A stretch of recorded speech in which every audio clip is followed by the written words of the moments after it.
$14.67. Grace counted it again. Quarters, dimes, nickels. A few pennies scraped from the bottom of her purse. $14.67. The formula cost $18.99. Mia screamed, the sound bouncing off the pharmacy walls. 11 months old, 102-degree fever. 8 hours without food because Grace had run out of formula that morning and couldn't leave work early. Leaving meant losing the shift. Losing the shift meant losing money. "Ma'am, there's a line." The cashier didn't bother hiding her irritation. Bleached blonde hair, heavy makeup, eyes that had seen 1,000 broke mothers and stopped caring around number 500. "I know. You're $4.32 short." She said it loud. Loud enough for the businessman behind Grace to scoff. Loud enough for the woman with the overflowing cart to shake her head. Loud enough for everyone in the CVS to know that Grace Sullivan couldn't afford to feed her baby. Mia screamed louder. Please. Grace hated that word. Hated begging. But her daughter was sick and hungry and she had nothing left. "She has a fever. I'll bring the rest tomorrow. I get paid tomorrow morning. I swear." "Do I look like a bank?" The cashier crossed her arms. "Pay the full amount or step aside." The businessman checked his Rolex. The woman with the cart muttered something under her breath, and Grace stood there broken, holding a can of formula she couldn't buy while her baby screamed for food she couldn't give. Her hand reached for the formula to put it back, to walk out empty-handed, to figure out something, anything, like she always did. Then the doors opened. Not opened, commanded. 3 men walked in. Black suits that cost more than her rent, watches that could pay off her debt, and eyes that had seen things done in dark rooms that never made the news. The cashier's face went white. The businessman practically sprinted for the exit. The woman with the cart suddenly remembered she'd left something in her car. Grace pulled Mia's stroller closer. Growing up in foster care, she'd learned to recognize danger. Men like this meant trouble. Men like this meant power, the kind of power that crushed people like her without a second thought. "Don't look at them. Don't make eye contact. Just get out." She reached for the formula one more time. "Leave it." The voice came from above her. Deep, cold, controlled. Grace looked up. The man was tall, 6'2", maybe 6'3", broad shoulders wrapped in a tailored black coat. Dark hair pushed back, streaked with early silver at the temples. A face carved from marble sharp jaw, high cheekbones, the kind of handsome that belonged in magazines or mugshots. His presence alone seemed to swallow all the air in the room. But his eyes were locked on Mia. Not threatening, not predatory. Shattered. "How much is she short?" he asked the cashier without looking away from the baby. "Sir, I don't think." "Did I ask what you think?" The cashier swallowed. $4.32. The man reached into his coat, pulled out a black card, and placed it on the counter. "Ring up everything she has. Add the fever medicine behind you. The good kind, not the generic. Diapers, size 3. And whatever food you have in aisle 4. Sir, I don't repeat myself." The cashier grabbed the items so fast she nearly knocked over the register. Grace couldn't move. "I can't let you." "Already done. I don't even know you." "Dominic." His voice was ice wrapped in silk. "Now you do." His eyes still hadn't left Mia. "How old?" "What?" "Your daughter. How old is she?" 11 months. Something flickered across Dominic's face. Pain. Raw and fresh, like a wound that had never been allowed to heal. "She's beautiful," he said quietly.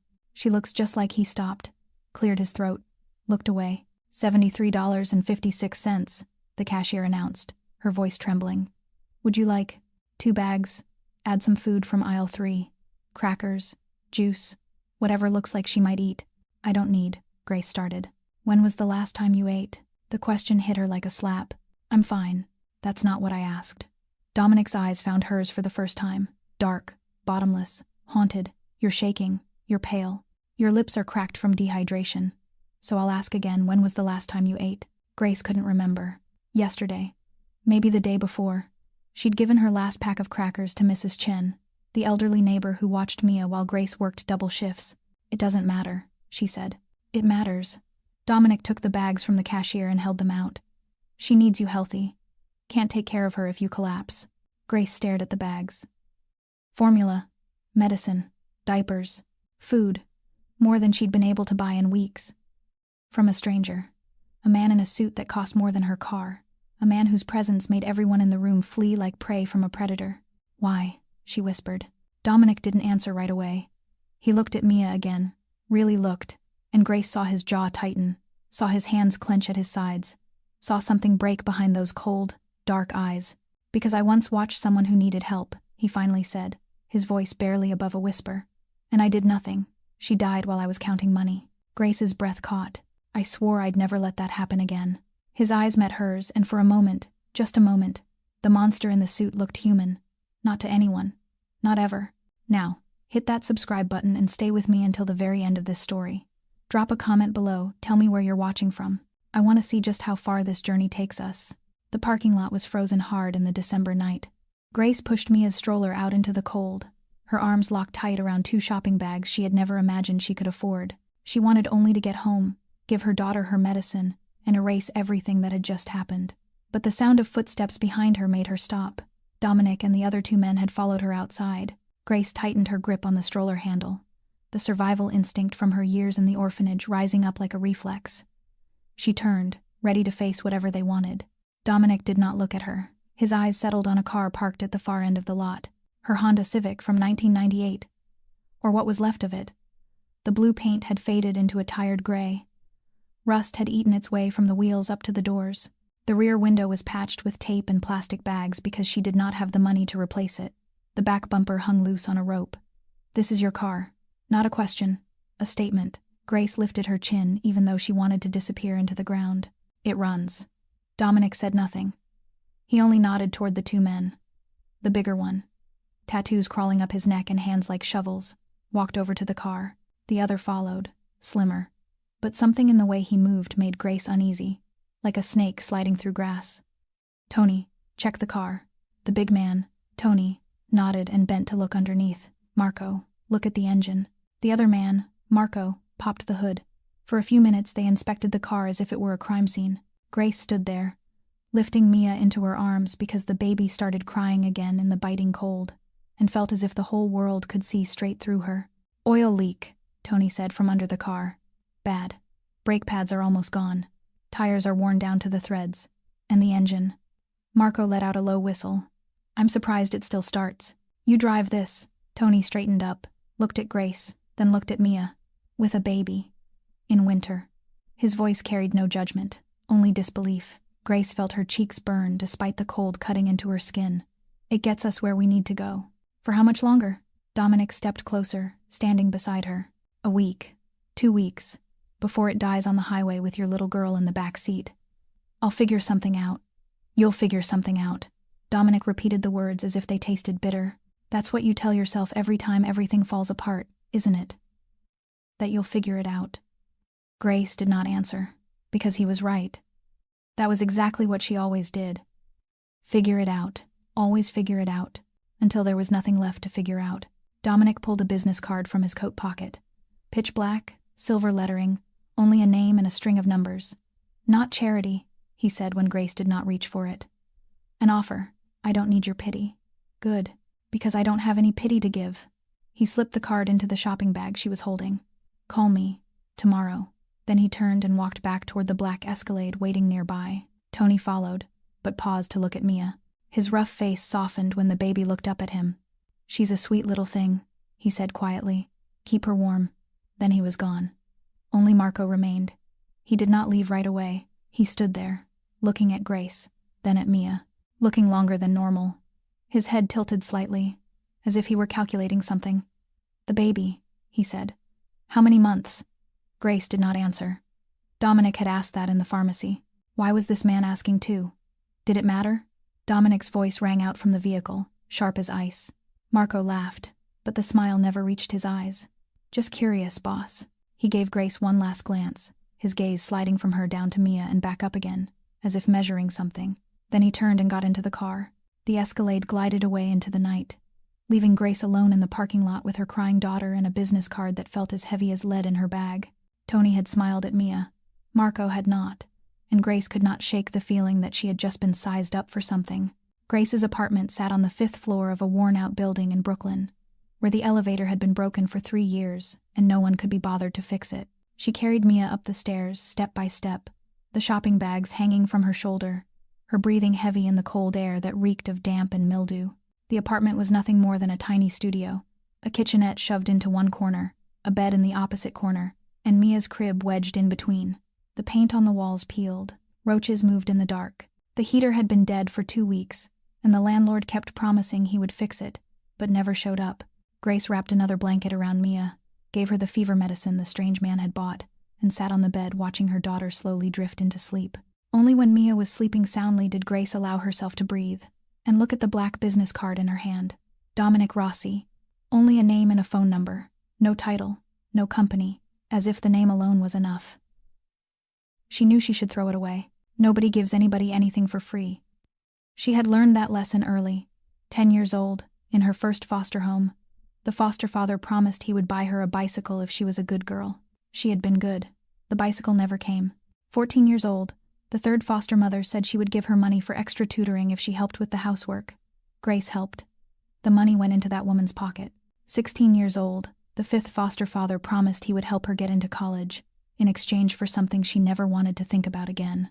She ran away that night, and never looked back. Nobody gives anybody anything. There is always a price. There are always conditions. There is always a trap. Grace looked down at Mia sleeping, that tiny face less flushed now that the medicine was taking hold. She thought about the car that was about to die, about the job that paid too little to live on, about winter closing in and the heater that did not work, about Kyle out there somewhere, maybe looking for her, maybe getting closer with every day.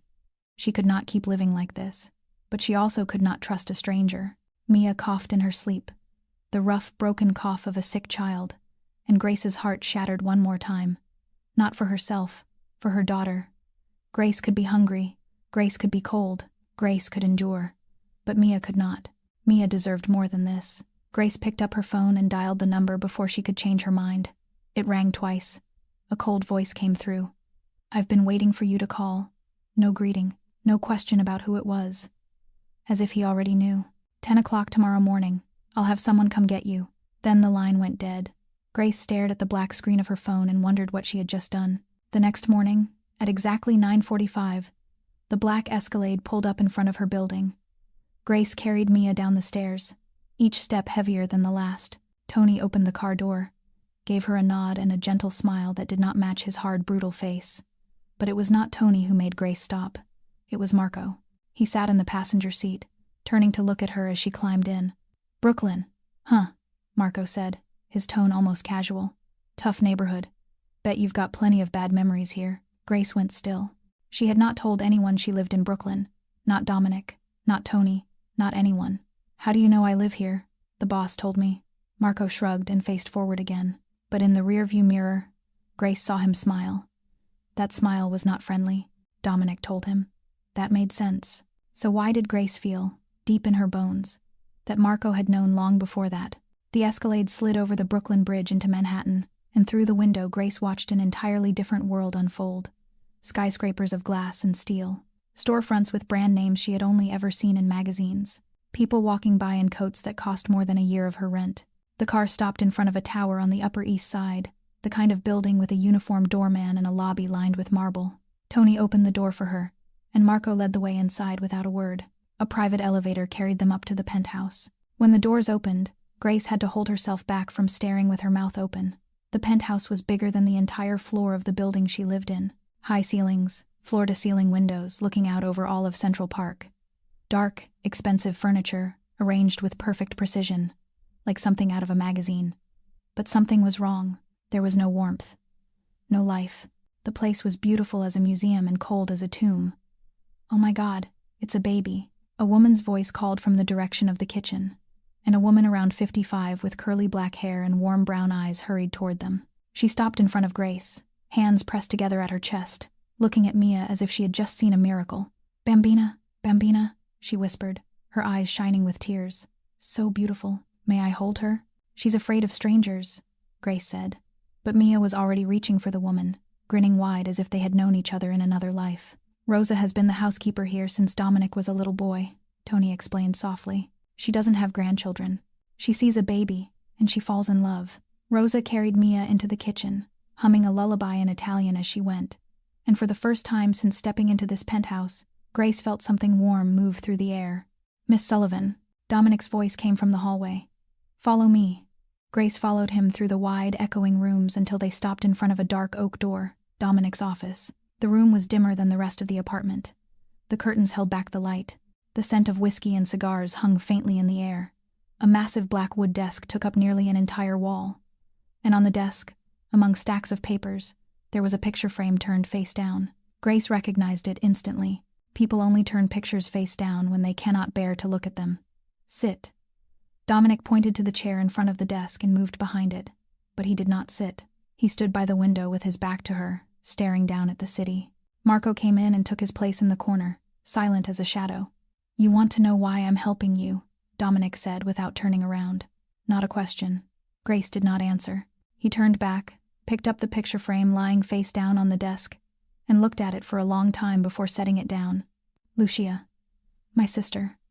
She was 22, beautiful, smart, her whole life ahead of her. His voice was flat, as if he were reading the news, but Grace saw his hand curl into a fist. She had a boyfriend. At first, he was good to her. Then he wasn't. He beat her. Many times. Dominic looked straight at Grace, and in his eyes she saw something that made her want to step back. Not anger, pain. The kind of pain that had been buried so long it had turned to stone. One night, she called me, begged me to come pick her up, said he was going to kill her. Silence. I was busy. I was counting money in a conference room, deciding the fate of $1 million deal. I told her tomorrow I'd call her back. Grace could not breathe. She knew exactly where this story was going. There was no tomorrow, Dominic said, his voice hollow. He beat her to death that night, while I sat there counting numbers on a screen. I'm sorry, Grace whispered, not knowing what else to say. I found him, Dominic went on as if he had not heard her. It took 3 days, and when I found him, I tortured him. 3 days, 1 day for every time he hit my sister. Then I let him die. And in that moment Grace saw it. Marco stood in the corner, and when Dominic said I tortured him for 3 days, Marco's mouth curved into a smile. Not the smile of satisfaction that justice had been served, something else, something darker, more poisonous, as if he were remembering something painful and sweet at the same time. Just a second, but Grace had seen it. And when Marco realized she was watching, the smile vanished. His face went blank again, like before. A tragic story, isn't it? Marco said, his voice light, almost careless. The things we do for family. Dominic did not react. Maybe he had heard that line too many times, but Grace felt a chill crawl up her spine. The things we do for family. Why did those words sound like a threat? Dominic reached toward the picture frame lying face down on the desk, flipped it over, and slid it toward Grace. She looked down and saw a young woman with long black hair, a bright smile, and eyes exactly like Dominic's. Lucia wore a silver necklace with an angel wing pendant. She looked happy. She looked as if her whole life was waiting in front of her, and now she was gone. Why are you telling me this? Grace asked, her voice rough. Because you have the same eyes, Dominic said. The eyes of someone running from somebody. A heavy silence settled over the room. Grace could feel Marco watching her from the corner, and she hated it.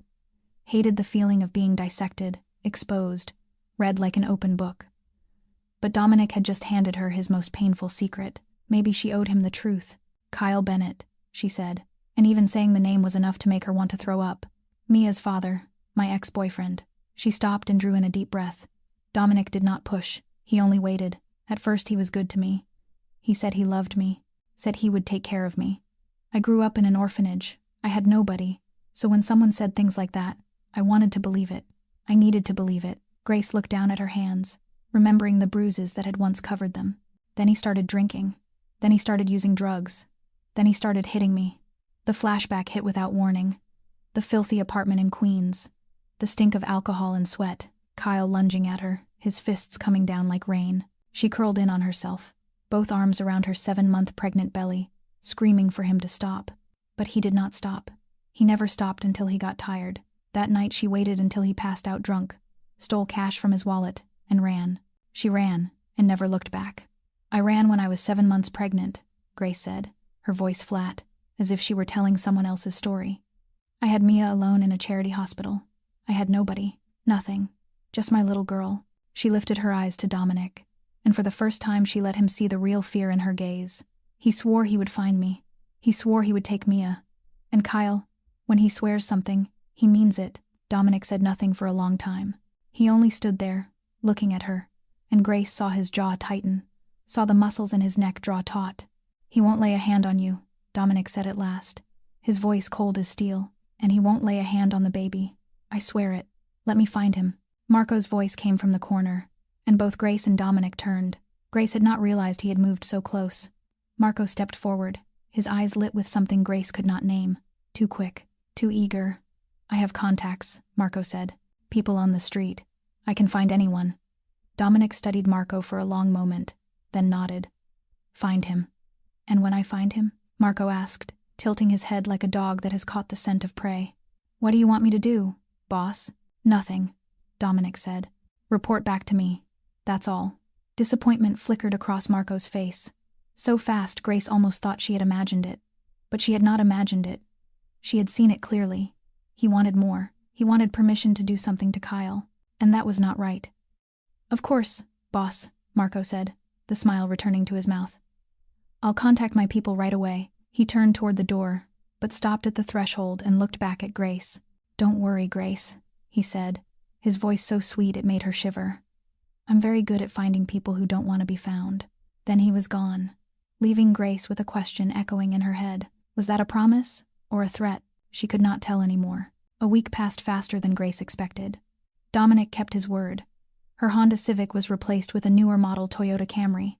Not a luxury car, but safe and dependable. She had a new job at an Italian restaurant Dominic owned, with pay 3 times higher than her old job, flexible hours so she could take care of Mia. The apartment was still miserable, but at least the heater had been fixed, and the refrigerator was no longer empty. For the first time in years, Grace could breathe without feeling like she was drowning. But she was not naive. She knew nothing came for free. She just did not know what the price would be. On the 5th night after she started the new job, Grace got off late. She drove home through the empty streets of Brooklyn, streetlights flickering, darkness slipping between old buildings. And she saw it, a car parked on the corner near her building. Lights off, engine off, but someone was sitting inside. She saw the red flare of a cigarette glowing, then dying. Grace's heart went wild. Kyle. He had found her. He was waiting.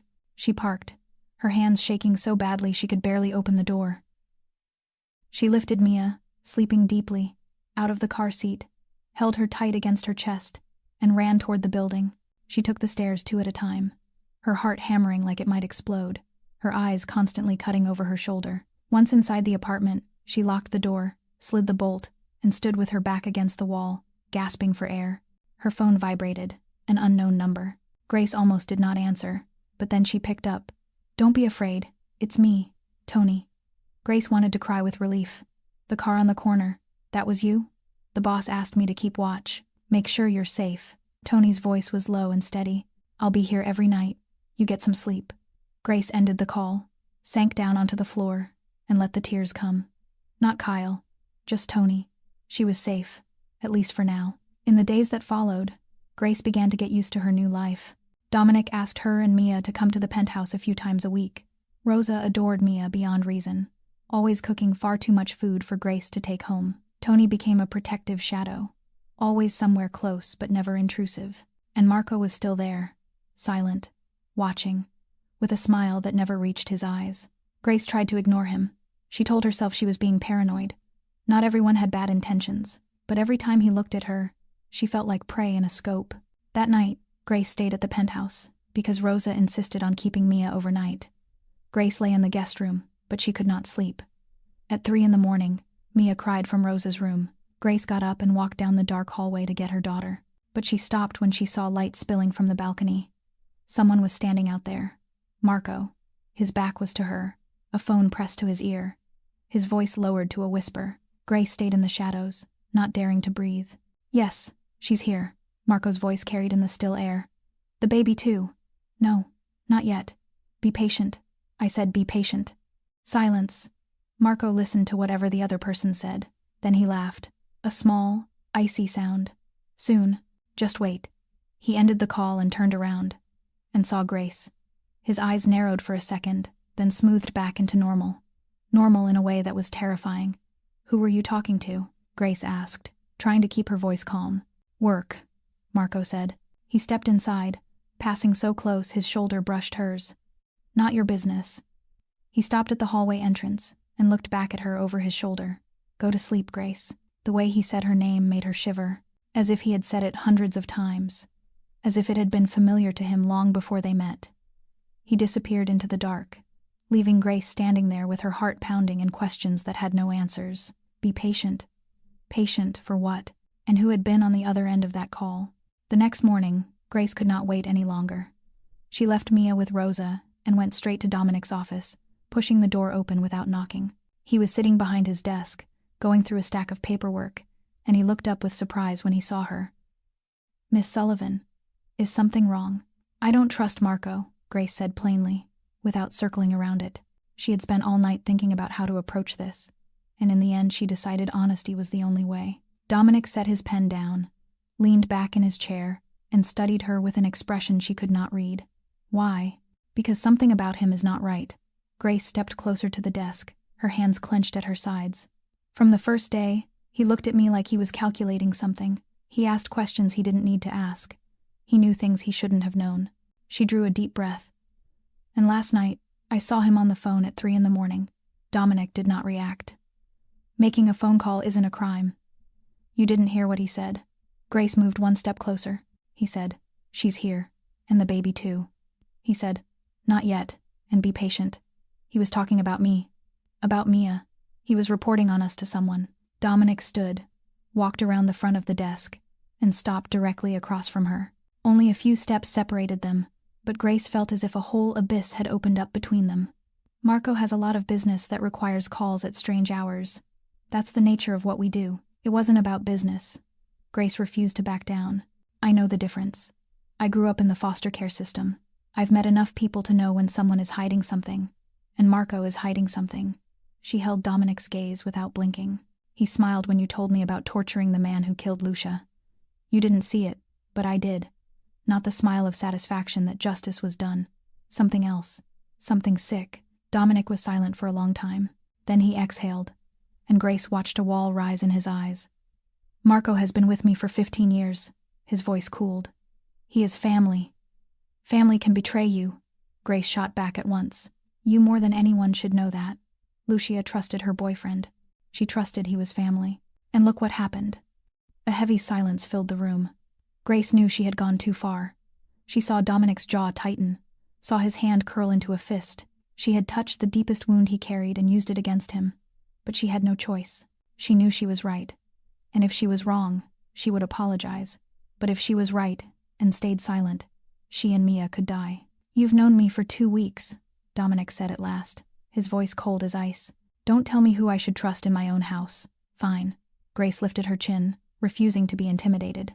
"But when something happens, and something will happen, remember that I warned you." She turned for the door, but stopped with her hand on the knob. "I don't care what you think of me," she said without turning back. "But Mia is everything I have, and I will not let anyone, even you, put my child in danger." She opened the door and almost walked straight into Marco. He was standing right outside, close enough that Grace knew he had heard at least part of the conversation. The smile on his mouth was so cold it made her blood feel like it turned to ice. "Grace." He gave her a small nod, as if nothing had happened. "Good morning." Grace did not answer. She walked past him, back straight, chin up, but her heart beating hard enough to break. She found Rosa, gathered Mia into her arms, and did not take her eyes off her daughter for the rest of the day. That night, back in her Brooklyn apartment, Grace sat by the window and watched Tony's car parked on the corner. She thought about Dominic, about how he protected Marco, about the wall he had raised the moment she spoke the truth. She had seen doubt flash in his eyes, just for a second, then it was gone. But it had been there. Some part of him knew she might be right. Dominic trusted Marco with his life. Grace prayed that trust would not kill all of them. A week after the confrontation in the office, Dominic invited Grace and Mia to a family dinner at the penthouse.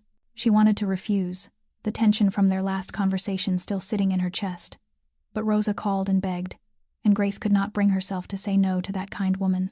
When she stepped into the penthouse that evening, she was surprised to see that it was not only Rosa and Tony there, but also an older woman she had never met before. The woman sat on the sofa, silver hair swept up into a high bun, her back straight as a queen, but her eyes soft and sad in the way only people who have lost too much can be. "My mother," Dominic said as he led Grace into the living room. "Isabella Rossi." Isabella rose, and Grace understood at once that this was where Dominic's cold beauty came from. But when Isabella's gaze fell on Mia in Grace's arms, That coldness melted completely. "Oh my God," Isabella whispered, lifting a hand to cover her mouth, tears pooling in her eyes. "Bambina." She came closer, and Grace saw her trembling, not with fear, but with feeling. She looked at Mia as if she were seeing a ghost, a miracle, a dream she had never dared to dream. "May I hold her?" Isabella's voice shook. "Please." Grace looked to Dominic, and he gave a small nod, and Grace placed Mia into Isabella's arms.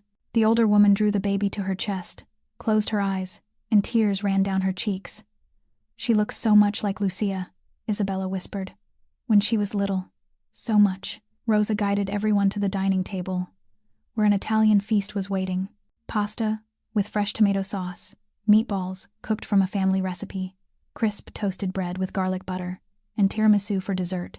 The scent filled the room, warm and familiar, and for the first time since she had stepped into Dominic Rossi's world, Grace felt as if she were home. Dinner moved along on laughter and stories. Isabella talked about Dominic as a boy, making him blush in a way Grace had not believed was possible. Rosa kept pushing second helpings on everyone, saying they were too thin, they needed feeding. Tony, the huge man covered in tattoos, sat beside Mia and made ugly faces until she squealed with laughter. And Dominic, the cold, ruthless mafia boss, sat there watching it all with an expression Grace had never seen on him before. Peace. As if this was what he had wanted his whole life, but had never believed he deserved. Mia sat in her high chair between Grace and Dominic, her tiny hands grabbing at pasta clumsily and smearing tomato sauce all over her face. She babbled meaningless sounds, as she always did, and everyone laughed along. Then Mia turned and looked at Dominic. She reached out, her little fingers sticky with sauce, and opened her mouth. "Nick." The whole table went silent. Grace thought she had misheard. But then Mia said it again, clearer this time, her bright baby voice ringing through the quiet. "Nick, Nick." Dominic went still. He stared at Mia as if she had just done the impossible. And maybe she had. This was Mia's first word outside of Mama, and she had chosen to say his name. "Oh my God." Rosa burst into tears, covering her mouth with her hand. The baby said his name. Isabella began to cry too, tears flowing freely down her wrinkled cheeks. "She called you," she said to Dominic, her voice breaking. "Did you hear? She called you." Tony turned his head away, wiping at his eyes awkwardly, trying to pretend nothing was happening. And Dominic, the man Grace had thought had no feelings, stood up and lifted Mia into his arms. He held her to his chest, closed his eyes, and Grace saw his lips tremble. He did not cry, but he came close. So close. "I thought you had seen the whole world," Dominic whispered into Mia's hair, his voice thick. "I thought you had seen hell, and you still chose me." Grace felt her eyes sting.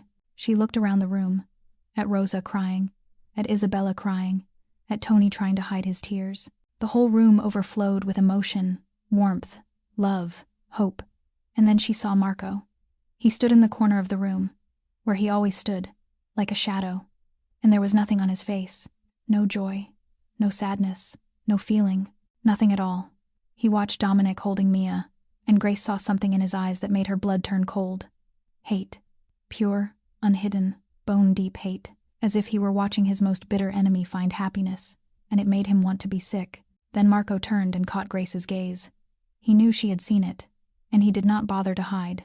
Instead, he winked at her, a slow, deliberate wink, heavy with meaning, as if to say, "I know you saw, and I don't care." Then he turned away and vanished into the darkness of the hallway. Grace looked back at Dominic, holding Mia with the most peaceful expression she had ever seen on him, at Rosa and Isabella wiping away their happy tears, at Tony smiling like a proud uncle. Everyone else saw a family being born. Grace saw a man making plans to destroy it. 3 days after the family dinner, Marco appeared in Dominic's office, with the report Grace had known was coming. She was sitting on the sofa feeding Mia a bottle when he walked in, and she did not miss the way his eyes flicked to her before turning to Dominic, as if he were checking whether she was there, as if her presence changed what he was about to say. "Dead end," Marco said, his tone so perfectly regretful that Grace almost wanted to applaud the performance. "Kyle Bennett has evaporated off the face of the earth. No one has seen him. No one has heard about him. Like he never existed." Dominic sat behind his desk, his fingers tapping lightly on the wood, his brow drawn tight in thought. "How long has it been?" "Almost 2 weeks," Marco said. "I've asked every contact I have, the traffickers, the drug crews, The hired collectors. Nobody knows anything. That's impossible, Grace said, sharper than she meant to sound. Both Dominic and Marco turned to look at her, but she did not care. She had been silent too long. Kyle is an addict. She rose, Mia still in her arms. He has no money, no friends, no family. He lives off other people like a leech. How does someone like that disappear without a trace in 2 weeks? How does he hide from an entire network you claim can find anyone? Marco looked at her, and something in his gaze cooled, but the smile stayed in place. You underestimate human desperation. People can do astonishing things when they're afraid. He knows you're looking for him. He knows who's looking for him. Of course he's hiding. Grace wanted to scream. She wanted to grab Dominic and shake him until he saw the truth sitting right in front of him. But she knew it would not help. She needed proof. She needed more than instinct and suspicious looks. No one can vanish completely, she said slowly, her eyes locked on Marco's. Not unless someone helps them vanish. Marco tilted his head, and Grace saw something flash in his eyes. Amusement. As if he were playing a game and she had just made an interesting move. Maybe he has help, Marco said lightly. Maybe someone is protecting him. This city is full of people who carry hatred in their hearts. Maybe Kyle found someone who hates Dominic as much as he hates you. The way he spoke those words made Grace shiver. It did not sound like a guess, not a theory. It sounded like he knew the answer exactly. Like he was describing himself. Someone who hates Dominic. Someone close enough to Dominic to know everything about Grace and Mia. Someone who could easily hide an addict from an entire search network. He was talking about himself. Grace wanted to shout. Right in front of you. He's confessing and you can't see it. But she did not shout. She could not. Because Dominic was nodding, thoughtful, as if Marco's explanation made perfect sense. Keep looking, Dominic said. Put more people on it. I want Kyle Bennett found. Alive or dead, I don't care. Of course, boss, Marco said with a nod, turning toward the door. But he stopped at the threshold and looked back at Grace. Don't worry, he said, his voice so sweet it made her nauseous. I'll find out who's helping him. I promise. Then he was gone, leaving Grace standing there with her child in her arms and helpless anger boiling in her chest. She looked at Dominic, wanting to say something, wanting to beg him to open his eyes, but he had already turned back to his work, as if the conversation was over. And maybe it was over. For him, but not for Grace. Marco was lying. She knew it in her bones. She just had not proved it. Not yet. The call came at 8 in the morning, while Grace was feeding Mia breakfast in her Brooklyn apartment. She glanced at the screen and saw the name Mrs. Chen, the elderly Chinese neighbor who had helped watch Mia during the hardest days. Grace answered, not expecting the call to change everything. Sweetheart.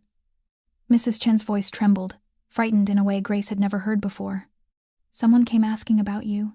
Grace went rigid, her fingers tightening around the phone until her knuckles went white. Who was asking about me? A man, Mrs. Chen said, her voice dropping into a whisper, as if she was afraid someone might be listening. Very skinny. Eyes like he wasn't right in the head. A tattoo on his neck, a snake or something like that. He asked where you live, where you work, where the baby is. Grace's heart seemed to stop. Kyle. He had found her old address. He was getting closer. Did you tell him anything? No, Mrs. Chen said quickly. I told him I don't know anything. But sweetheart, he had papers. What papers? I don't know, Mrs. Chen said, but he was holding a sheet of paper, looking at it, asking me about what was on it. Your address, your work schedule, the baby's daycare. Everything was on it. Grace felt as if ice water had been poured down her spine. Kyle had all her information, on a sheet of paper, as if someone had already gathered it and handed it to him. Who gave him that paper? Grace asked, even though she already knew the answer in her gut. He said it was a friend, Mrs. Chen answered. A friend who owed him. Grace thanked Mrs. Chen, told her to lock her door and not open it for any strangers, and hung up. Her hands shook so badly she almost dropped the phone. She scooped Mia into her arms, held her tight against her chest, and called Dominic. An hour later, she stood in his office, telling him everything Mrs. Chen had said. Dominic listened with a face of stone, but Grace could see his jaw tightening with every word. When she finished, he picked up the phone and summoned Marco. Marco appeared within a minute, as if he had been waiting right outside the door, as if he had known this call was coming. Kyle has all of Grace's information on a sheet of paper, Dominic said, his voice so dangerous, the air in the room felt thick. Address, work schedule, the baby's daycare, everything. How did he get it? Marco did not blink. His face stayed completely calm. Not a trace of surprise. Not a trace of worry. As if he already knew. "A leak," he said, confident. "Someone in our organization. I'll find out who." Grace wanted to scream. She wanted to grab Dominic and shake him until he saw the obvious truth standing right in front of him. The leak was right here. In this room. Standing there with a brazen face and promising to find himself. But Grace said nothing. Because saying it would not help. She had already said it. She had warned Dominic about Marco, and he had not believed her. He would not believe her until it was too late. "Find the leak," Dominic ordered, his voice cold as ice. "And find Kyle. I want him within 48 hours. "Of course, boss," Marco said with a nod, turning to leave. But as he passed Grace, he paused for a second, long enough to whisper where only she could hear, "Don't worry. I'll find the one behind it all." Then he was gone, leaving Grace standing there as anger and helplessness tore her apart from the inside. The fox was hunting the fox, and no one but Grace could see it. Dominic did not waste time. The moment Marco left the office, Dominic stood and began issuing orders into his phone. Within an hour, everything was arranged. Grace and Mia would stay in the penthouse until Kyle was found. Security 24/7. No one in or out without being checked. No exceptions. "Tony will cover the day shift," Dominic said when he ended the call and turned back to Grace. "Marco will cover the night shift." "No." The word came out of Grace's mouth before she could think. "Absolute. Non-negotiable." Dominic's brow tightened. "No? Not Marco," Grace said, her voice steadier than she felt. "Anyone but Marco." The room went so quiet Grace could hear her own heartbeat. Dominic looked at her with an expression she could not read, and she knew he was remembering their conversation a week ago. The one where she had warned him about Marco and he had not believed her. "Miss Sullivan," Dominic's voice carried warning. "I said no." Grace did not back down. "I will not leave my daughter alone with that man while I'm asleep. You can think I'm paranoid, you can think I'm crazy, but this is my line." A door opened behind her, and Grace did not need to turn around to know who had stepped in. She felt his presence the way you feel the cold air of a grave. "Is there a problem?" Marco's voice came soft and dangerous. "I heard my name." Grace turned to face him. He stood in the doorway, arms folded across his chest, his head tilted with a look of practiced curiosity. But his eyes were not practiced. His eyes were ice and knives. "Do you have a problem with me?" Marco walked into the room, each step slow and deliberate. "Yes," Grace said, unblinking. "I do." The air in the room seemed to freeze. Grace felt Dominic tense beside her, but she did not care. She was tired of pretending. Tired of staying quiet. Tired of watching this monster move freely while everyone else stayed blind. "Say it to my face." Marco stopped less than a meter from her, close enough that she could see the pulse beating at his temple. "What do you think I am?" Grace held his gaze, refusing to be intimidated even though every cell in her body was screaming at her to run. "I think you're feeding information to Kyle," she said, her voice clear and steady. "I think you want something to happen to me and to my daughter. And I think you've been playing Dominic like a puppet for years." Silence. A heavy silence so thick, Grace could hear her own breathing. Marco stared at her, and for the first time, his mask cracked. Just for a second, but Grace saw it. She saw rage flare in his eyes, saw his jaw clamp down, saw his hand curl into a fist at his side. Then it vanished, and the familiar cold smile returned. "Careful, Grace," Marco said, his voice so sweet it made her stomach turn. "Accusations like that can get people hurt. Is that a threat?" Grace did not move. Marco did not answer. He only smiled, a smile colder than any words. "Enough!" Dominic's voice cut through, sharp as a blade. They both turned to him. He stood there, face like stone, but Grace saw something in his eyes she had never seen before. Doubt. Not much, but it was there. "Tony will cover day and night," Dominic said, his tone leaving no room for argument. "Marco, I need you focused on finding Kyle and the leak. That's the priority." Marco stood still for a moment, and Grace saw his jaw work hard. He did not like being sidelined. He did not like losing control. "Of course, boss," he said at last, his voice flat, but his eyes burning.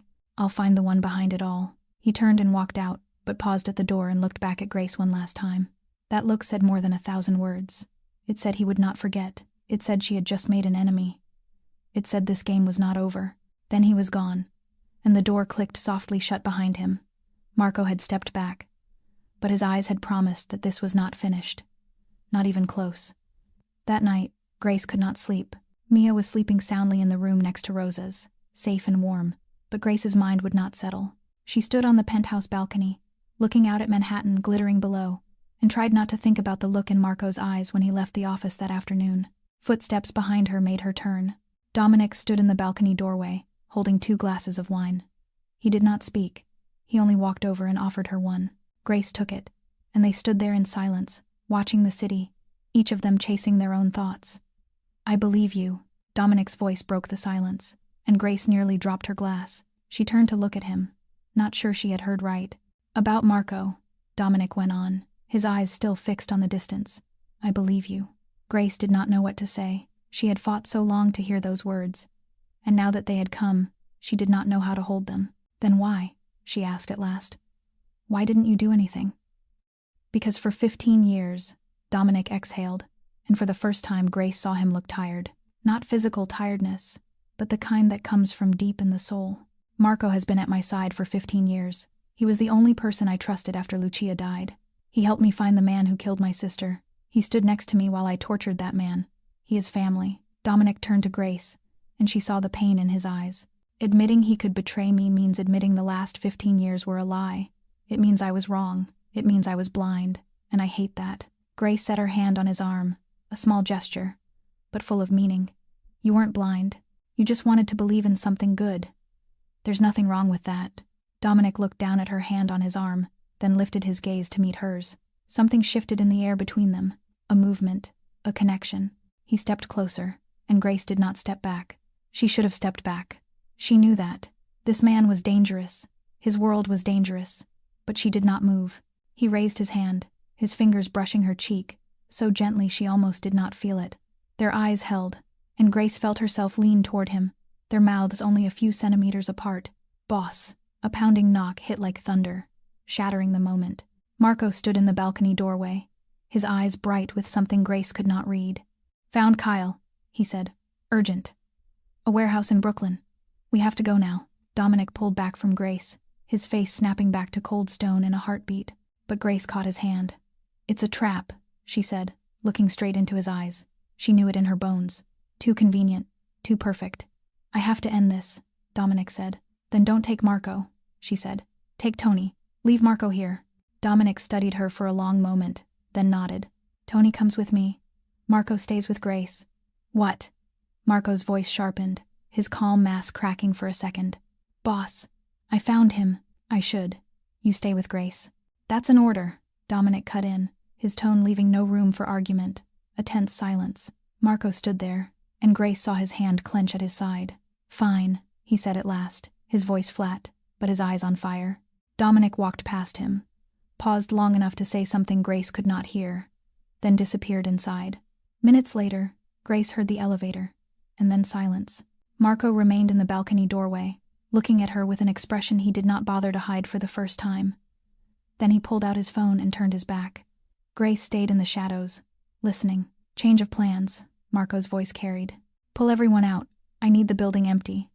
But the boss said, "I said pull them out. Tell them it's my order. Tell them anything. Just do it." He ended the call, and Grace felt her blood turn cold. 30 minutes later, she noticed the silence. No footsteps from security, no murmured voices.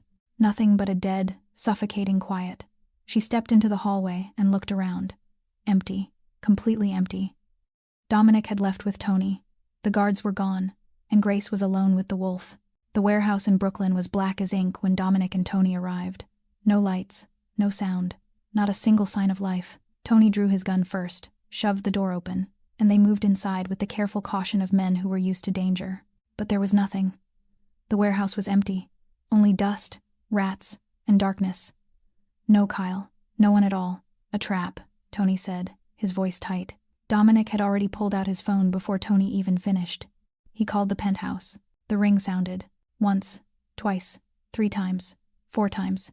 No one answered. He called the guards. No one answered. He called Rosa. No one answered. Dominic's heart slammed out of control as he turned to Tony, his face washed pale in the dark. Grace.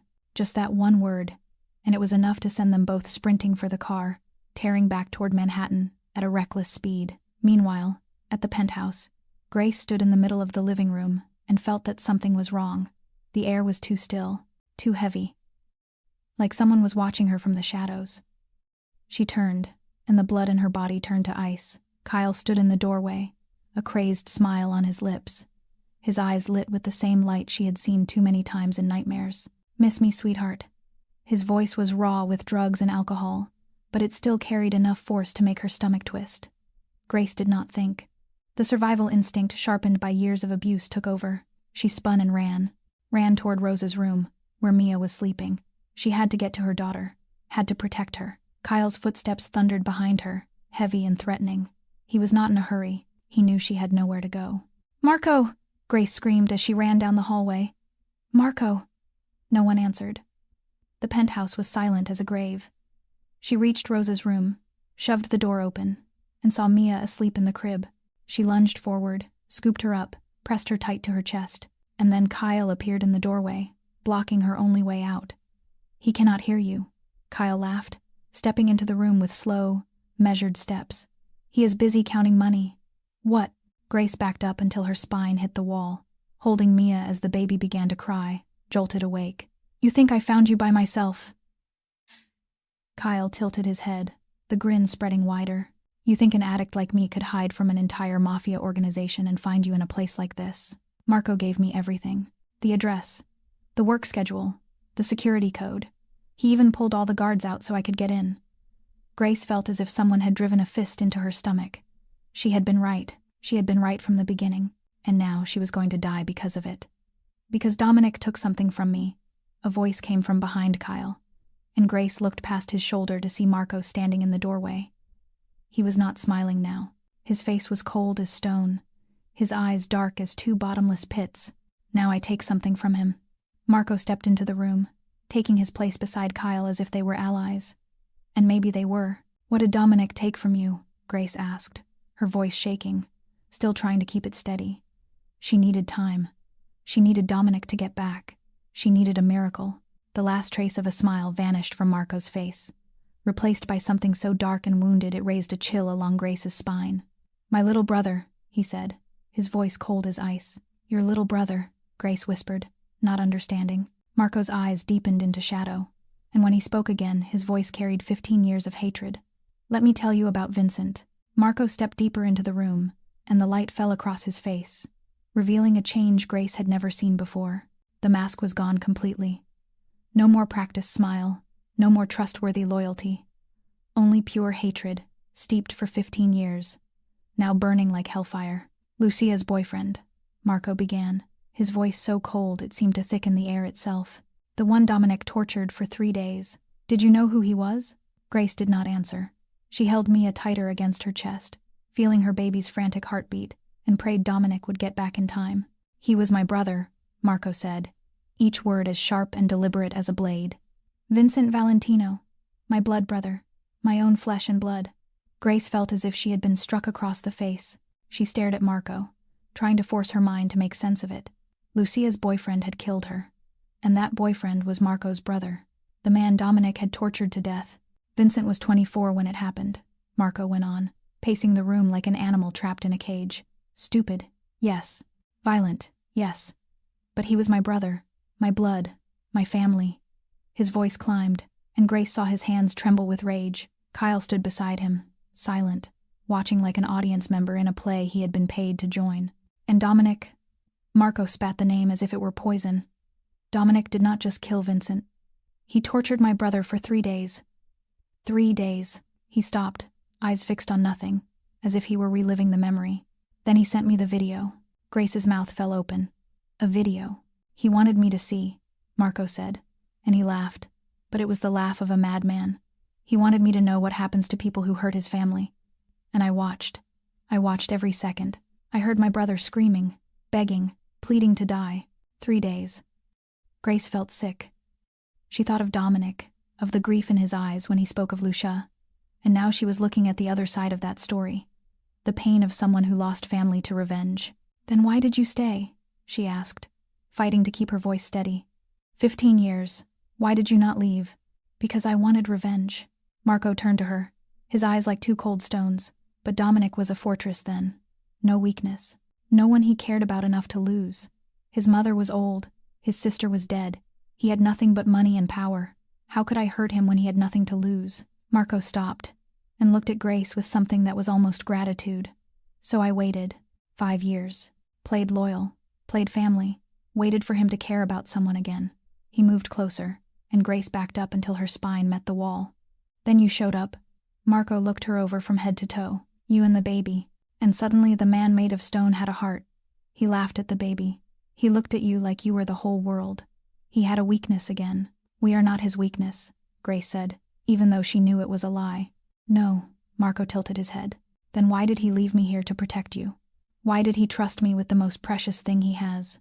Because he cannot imagine that I, the man who has been at his side for 15 years, want him dead. Grace had no answer. She only held Mia tighter and kept praying.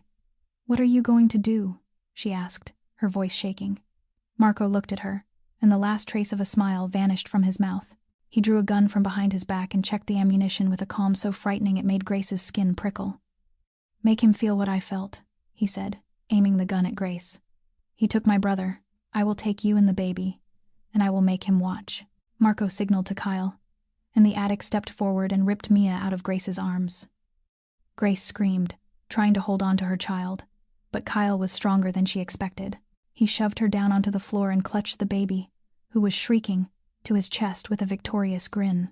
My daughter. Kyle laughed. I finally got my daughter back. Grace tried to push herself up, but Marco pressed the gun to her head. Don't move, he said, his voice cold as ice. Here's the plan. Dominic is going to come back. He's going to see you and the baby in our hands, and he's going to watch while I take away everything he cares about, just like he made me watch. You don't have to do this, Grace said, fighting to keep her voice steady even as her heart pounded out of control. Lucia died because of Vincent. Your brother killed her. You can't blame Dominic for— Shut up, Marco yelled, and for the first time she saw him lose control completely. His eyes were wild, his gun hand shaking. Vincent was wrong. I know that. But he didn't deserve to die like that. No one deserves to be tortured for 3 days. No one. The elevator sounded in the distance, and Marco's eyes lit with a sick satisfaction. He's here. Marco turned to Kyle. Hold the baby tight. Don't screw this up. The penthouse door flew open, and Dominic charged in with Tony right behind him.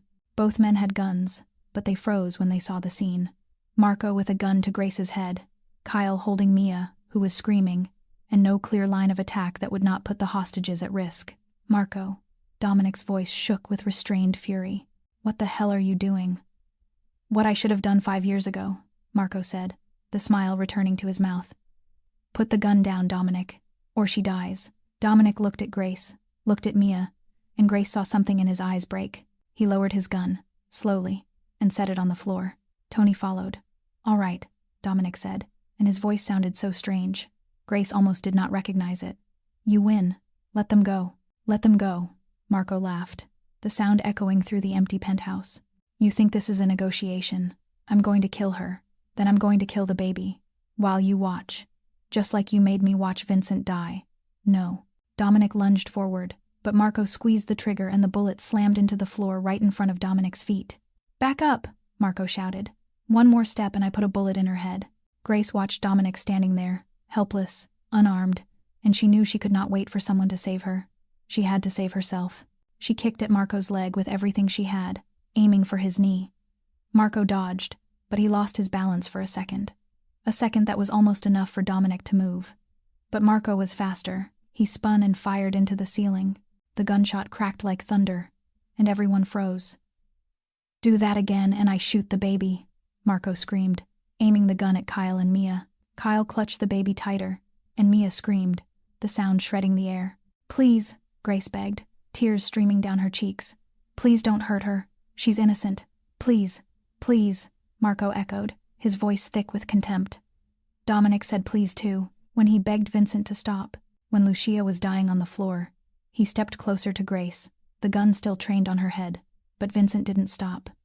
And I won't either. Marco leveled the gun at the center of Grace's forehead, his finger settling on the trigger. Goodbye, Grace Sullivan. You were a good pawn. Grace looked at Mia crying in Kyle's arms, looked at Dominic standing rigid with pain and helplessness carved into his face, looked at Tony frozen beside him, and she knew. She had one chance, just one, the knife in her boot. Tony had made her carry it ever since the day he taught her self-defense. She had thought it was pointless. She had thought she would never need it. She had been wrong. Grace looked into Marco's eyes, into the black barrel aimed at her head, and she made her decision. Not to die here. Not today. Not when her daughter needed her. Tony's voice echoed in Grace's head, as if he were standing right beside her. When you're outnumbered, don't go after the strongest one. Go after the weakest. Create chaos. Marco had a gun. Kyle did not. Grace stopped thinking. She moved. Instead of shrinking back from Marco's gun, she lunged straight at Kyle. "What?" Kyle shouted, completely stunned by the direction of her attack. He had expected her to run, to hide, to beg. He had not expected her to strike. Grace's hand went to her boot before Kyle could react. The small knife Tony had forced her to carry from the first week, the knife she had thought she would never need, fit perfectly into her palm now. "Always have a backup plan," Tony had said. "Always." Grace stabbed. Not at Kyle's chest or stomach. She went for the arm that was holding Mia. The blade cut deep into muscle, and Kyle screamed as if he were on fire. He loosened his grip on Mia by reflex, and Grace snatched her daughter in the same instant. She rolled back behind the big sofa, pulling Mia tight to her chest, shielding her with her own body. The baby shrieked, but she was safe, at least for this moment. Marco swung the gun toward her, his eyes flaring with a wild fury. "You dare." But he did not get the shot off. Dominic used that flicker of distraction. He launched himself at Marco like a hunting wolf, but Marco was faster. He pivoted and fired. The bullet punched into Dominic's thigh, and he went down mid-stride. Blood spread across the white marble floor, dark red and wet. Dominic tried to get up, but his leg would not hold. He collapsed again, his face twisting with pain. "Stay down," Marco shouted, aiming the gun at Dominic's head. But Dominic did not stay down. He tried to rise a second time. The injured leg shook, blood pouring, but he still fought for it, and fell. A third time, Dominic reached out and grabbed the edge of a nearby table. His fingers clenched so hard they went white. He hauled himself up inch by inch, teeth grinding, eyes locked on Marco, and he got to his feet, shaking, in agony, but standing. Marco watched him with something that looked almost like admiration braided with contempt. "You never know when to quit," he said, aiming the gun at the center of Dominic's forehead. "Neither do you," Dominic answered, his voice rough with pain. Grace watched from behind the sofa, saw Marco about to squeeze the trigger, saw Dominic about to die, and she knew she had to do something. The knife was still in her hand, smeared with Kyle's blood. She had no time to aim, no time to think. She threw it. The knife cut through the air, spinning, and it did not hit Marco. It flew past his shoulder and slammed into the wall behind him, but it was enough to make Marco turn his head on instinct, his eyes leaving Dominic for 1 second. 1 second was all Dominic needed. He surged forward with the strength of a man who had nothing left to lose. His hand clamped around Marco's gun wrist and squeezed. Marco tried to fire, but Dominic twisted his wrist. The snap of bone cracked through the room, dry and unmistakable. Marco screamed. The gun dropped to the floor, and 15 years of brotherhood ended in the sound of breaking bones. Marco hit the floor, his broken hand useless at his side, his screaming echoing through the penthouse. The gun skittered away, sliding across the marble until it stopped beneath the sofa. Dominic stood over him, his injured leg still bleeding, but he did not seem to care. His eyes were fixed on the traitor at his feet with pure, unfiltered hatred. But Grace was not looking at them. She looked to the corner of the room, where Kyle was trying to crawl toward the door, one hand clamped over the stab wound in his arm, blood seeping through his fingers and leaving a red smear across the white floor. He thought he could slip away in the chaos. He was wrong. Grace set Mia down behind the sofa, where she would be safe, then stood. She grabbed a kitchen knife Rosa had left on a nearby counter and walked toward Kyle with a calm that surprised even her. "Where do you think you're going?" Her voice was ice. Kyle turned back, eyes wide as he saw her blocking his path, the knife in her hand, light flashing along the steel. "Grace, sweetheart, I didn't mean it." "Don't," Grace cut him off, her voice not trembling at all. "Don't call me that. Don't you ever call me that again." "I'm Mia's father," Kyle pleaded, backing up until his spine hit the wall. "We're family. You can't. You're nothing." Grace stepped closer, and Kyle shrank like an animal cornered. "You hit me. You threatened to kill my daughter. You sold us to a man who wanted us dead. What are you? A father? Family?" She laughed, but there was no humor in it. "You're trash. You've always been trash." "I needed money," Kyle groaned, his eyes flicking toward the door as if he was still calculating a way out. "Marco paid. I didn't have a choice. How much? Grace asked, tilting her head. How much were my life and my daughter's worth to you? Kyle did not answer. He only stared at her with the eyes of a coward, a bully who preyed on the weak but folded in front of the strong. Grace looked down at him, and she did not see the monster that had haunted her nightmares anymore. She saw something pathetic, a filthy addict trembling on the floor. You're going to prison, Kyle, she said calmly, as if she were commenting on the weather. And if you ever, even once, come near Mia again. She paused, bent down until her face was only inches from his. I won't wait for Dominic. I will handle you myself. Kyle stared at her, and Grace saw real fear in his eyes. He was looking at the woman who used to shake whenever he raised his hand. The woman he had beaten and controlled, now standing over him with a knife and an expression without a trace of fear. Who are you? He whispered, his voice trembling. Someone you never should have touched, Grace said, then straightened and turned away. Across the room, Dominic was still standing over Marco. The traitor lay motionless, his broken hand twisted beside him, his face pale from pain and blood loss. Kill me, Marco rasped. Please, just kill me. No, Dominic said, his voice as cold as winter. Death is too easy. You don't get easy. The penthouse door opened and Tony rushed in, sweat and worry on his face. He stopped short when he took in the scene, Dominic over Marco. Kyle curled in the corner, blood scattered everywhere. Boss, Tony said carefully. Take him, Dominic ordered without looking at Tony. Make it last. Marco heard, and his eyes went wide with terror. No.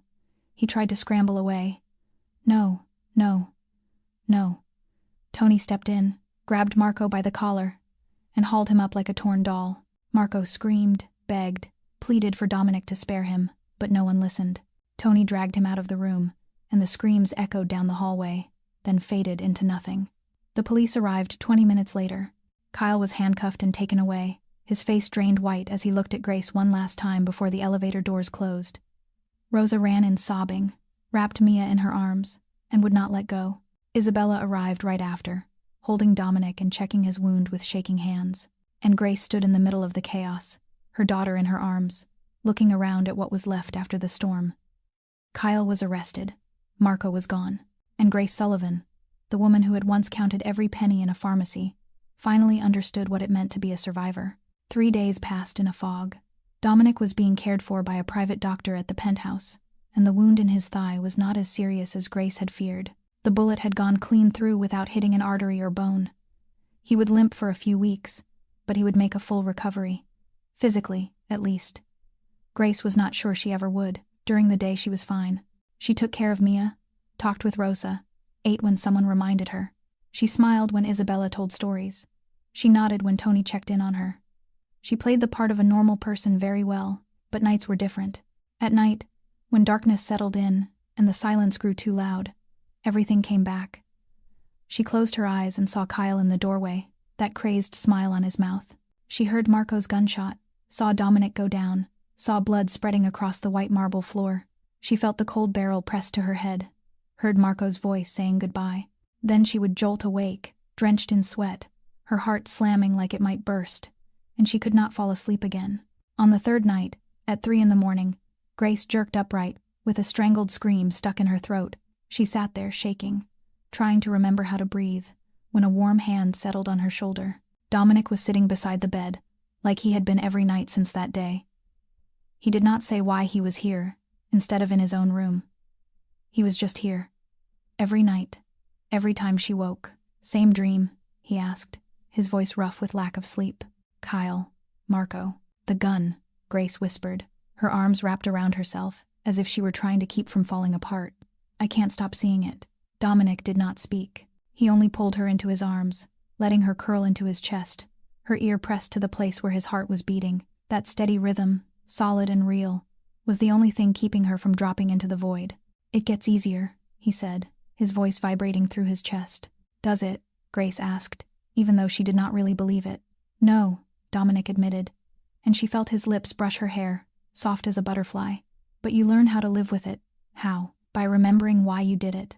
Silence filled the room, but it was not the heavy, frightening kind. It was the silence of 2 people who had walked through hell together and survived. Grace lifted her head and looked at him, and Dominic looked down at her. In the darkness of the room, with city light leaking through the curtains, She saw his eyes soften in a way she had never seen before. The distance between them closed, inch by inch, until it was gone. Their first kiss was as gentle as breath. Not rushed, not demanding, just two broken souls finding each other in the dark. When they pulled apart, Grace set her hand on his cheek, feeling the roughness of new stubble beneath her palm. "Stay," she whispered. "Please, always," he said without hesitation. They lay down together, Grace curling into Dominic's arms, her head on his chest, his arm around her like a shield. And for the first time in 3 days, she felt safe. "I'm shattered," she whispered into the dark. "Good," he answered, and she could hear the curve of his mouth in the darkness. "Me too. We can be shattered together." 2 weeks passed, and life slowly began to feel normal again. Or at least a new version of normal that Grace was learning to accept. Dominic's wound had almost healed, and he only limped slightly when he walked. Mia had forgotten that terrifying night, or at least she was too small to remember, and she still ran all over the penthouse with her clear, bright laughter, still calling Nick Nick every time Dominic appeared. Kyle was waiting for trial in jail, with a list of charges so long he would not see sunlight for decades, and Marco was never mentioned. No one asked where he was, or what had happened. He had simply vanished, as if he had never existed. That night, after dinner, Dominic took Grace's hand and led her out onto the balcony. Manhattan stretched beneath them. Millions of lights blinking like stars dropped onto the earth. The night wind was cold but gentle, carrying the scent of spring on its way. "I have something for you," Dominic said, pulling a small black velvet box from his pocket. Grace stared at it, her heart beginning to race. She did not know what to expect. When Dominic lifted the lid, her breath caught. Resting on white velvet was a silver necklace, an angel wing pendant, delicate and so beautiful it looked almost unreal. She had seen that necklace before, in the photograph on Dominic's desk, around Lucia's neck. "Lucia's," Grace whispered, raising a hand to cover her mouth. "I gave it to her for her 18th birthday," Dominic said softly, lifting the necklace from the box. "She wore it every day until—" He stopped, swallowing hard, "until the last day." Grace shook her head and stepped back. "I can't take this. It was Lucia's. It's your keepsake. Lucia would want you to have it."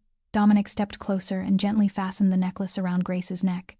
His fingers brushed her skin as he secured the clasp, and Grace shivered, not from the cold. "Why?" she asked, her voice trembling. "Because you gave me something I thought I had lost forever."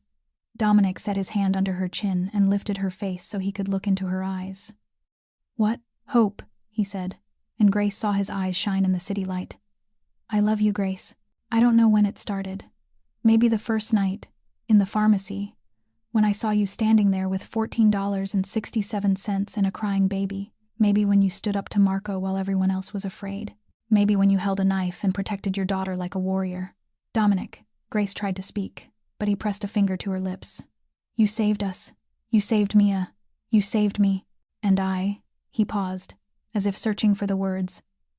"I don't know how to deserve you, but I'm going to try. Every day. For the rest of my life. If you'll give me the chance." Grace did not let him say more. She rose on her toes and kissed him, cutting off the words, pouring everything she did not know how to say into action. When they pulled apart, she set her hand on his chest, feeling his heart beating beneath her palm. "I love you too," she said, steady and sure. "All of you, even the monster." Dominic laughed, and it was the first real smile she had ever seen from him. Not cold, not cruel, a smile that belonged to a man who had found a reason to live. "Even the monster," he echoed, teasing. "Especially the monster," Grace said, and she laughed too. They stood there on the balcony, holding each other in the night wind, looking out at the sleeping city. The angel wing pendant rested against Grace's chest, warmed by her skin, and for the first time in her life, Grace Sullivan knew exactly where she belonged. 6 months later, Sunday dinner at the penthouse had become a tradition. Every week, at exactly 6 in the evening, the big dining room filled again with laughter, voices, and the rich aroma of Italian dishes Rosa spent all day preparing. Mia was 17 months old now, her tiny legs carrying her everywhere with the endless energy of a little child. She did not only say Nick Nick anymore, she had learned Nana for Isabella, Roro for Rosa, and Tun Tun for Tony. She was the center of this small universe, the light that reached into every dark corner of a penthouse that had once been cold as a tomb. Isabella sat at the head of the table, regal as a queen, but her eyes always softened whenever she looked at Mia. She had lost one granddaughter, Lucia, but life had given her another.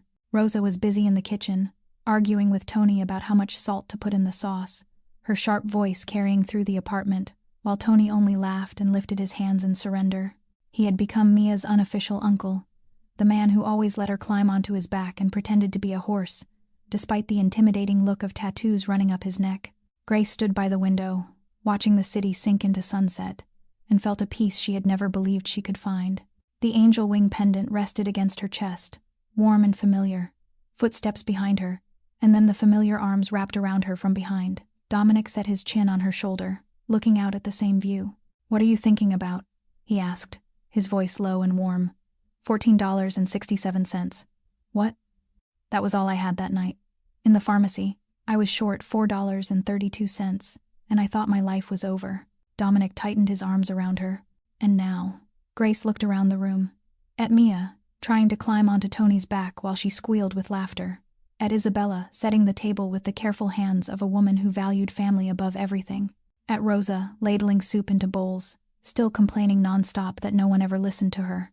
"Now I have everything," Grace said, her voice thick. "You always deserved everything," Dominic said, his lips brushing her hair. "You just didn't know it."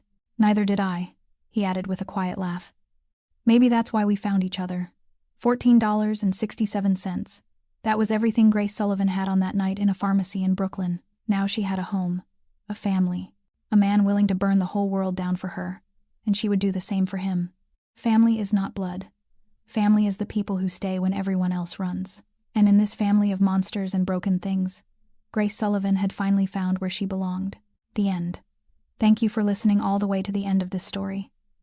This was an emotional journey of love, redemption, and the true meaning of family. Grace and Dominic's story reminds us that no one is perfect, no one is without wounds, but those very wounds can connect us to people who have lived through similar storms, people who understand our pain and are willing to walk with us through the dark. The biggest lesson from this story is about the power of hope and courage. Grace once believed her life ended when she was short a few dollars to buy milk for her baby, but she did not give up. She kept fighting, kept standing back up, and in the end she found happiness in the last place she ever expected. That shows us life can always change, and the darkest moments are sometimes the beginning of the most beautiful things. How did this story make you feel? Was there a part that moved you the most? Have you ever lived through a moment that felt like the end of everything, only for things to become better than you ever imagined? Share your thoughts in the comments below. I would truly love to hear the stories and feelings from the deepest part of your heart. If you enjoyed this story, don't forget to subscribe to the channel, hit like, and share the video with friends and loved ones so more people can listen to moving stories every day. Your support is the biggest motivation for us to keep bringing you quality content. I wish everyone watching this video good health, a joyful life, and a heart full of love. No matter how hard life gets, always remember that after the rain, the sky clears, and happiness is always waiting for those who do not give up. Thank you so much. Goodbye, and I will see you in the next video.